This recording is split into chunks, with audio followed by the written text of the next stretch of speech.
Hello, it's John from Oswin Music. Hi guys, it's John here. Feel like the voice crying in the wilderness. Okay, but I know you're out there because I'm getting some comments back, so I really appreciate it. If you want to work out what the notes are on the third string, exactly the same sort of principle as what we did on the fourth. Remember the fourth, we were picking it up diagonally back, a string in between and a fret. Okay. This applies. Sorry, I got biscuit. My Jack Russell there. Door's gone. I don't know why she always barks when the door goes. It's never for her, if you know what I mean. Anyway,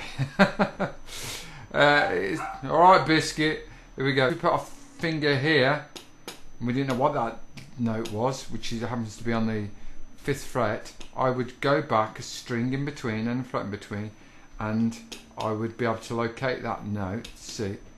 Here, from here, because they're both C's. If that makes sense. Because already I've done my homework and have memorised all this. The C, D, F sharp, C, D, E, F sharp, A trick. So again, likewise, if I want to define this note there, if I didn't know what it was, I'd go back, locate it. I'll do this on the guitar in a bit. You can see it. And so that'd be D back there. Are you with me? It's exactly the same principle as what we did before.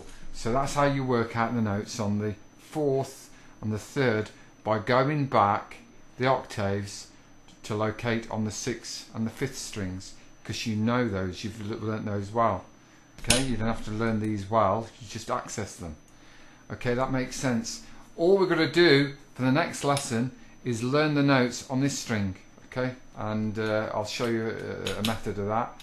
And potentially, when I say the word potentially, you can access all the notes and work them out with a little bit of practice very quickly.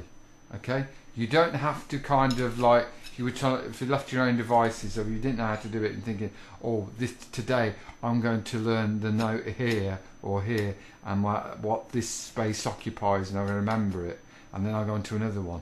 Okay, my goodness, that would be really, really laborious. I was going to say something else, aching, if you know what I mean. So I'm going to leave you with that, and do it on the guitar, and I'll see you soon. So don't go away. Just you doing a bit of octaves. Basically, when I was showing you on the 6th string, when I was showing this idea where you're playing the note, say on the 4th string, and when you're playing it on the 1st, it's going to be the same note. But also, I was using it as a technique.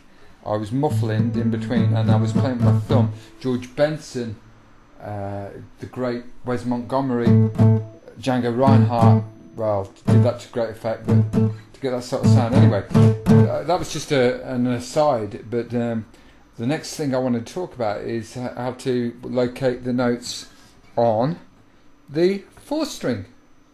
Okay, the 3rd string rather, and you're going to do exactly the same principle, so it works exactly the same if you know the notes on the 5th string well, and hopefully you do, or you're getting there. So you know it's A sharp, B, C, C sharp, D, D sharp, E, F, F sharp, G, G sharp, A, all 12 notes of the what scale? The chromatic scale, a chromatic. And if you know the dot marks, which are on 3, 5, 7, 9, 12 spelled C, D, E, F sharp, A, you then can locate the notes on the 3rd string by doing this octave device, which I've just shown you on the diagram. Okay, do you remember?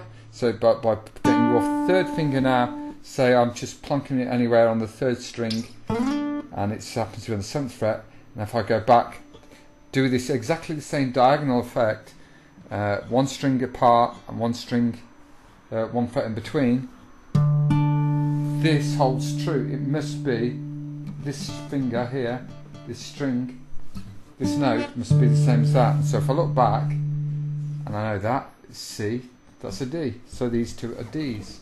You with me? It works the same principle. And if I as the sixth string and the fourth string. So if I do it here on the ninth and look back, that's got to be the same as that note, and that's on dot mark C, D, E. These are both E's. Okay? If I do one in between, just the same principle, say on the sixth, and I want to know that, I go back, that diagonal, and it's in between a dot mark, so that's a C, a D, and so that's a C sharp, so this must be a C sharp. Hope that makes sense to you guys. Okay, so there's just really working out the notes on the second string, which is really a piece of cake, really. I'll be able to show you how to put all these note things together. See you soon. So I'll see you.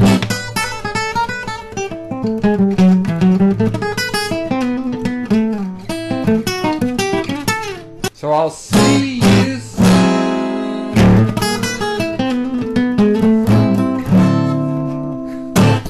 Peace. Behave, John.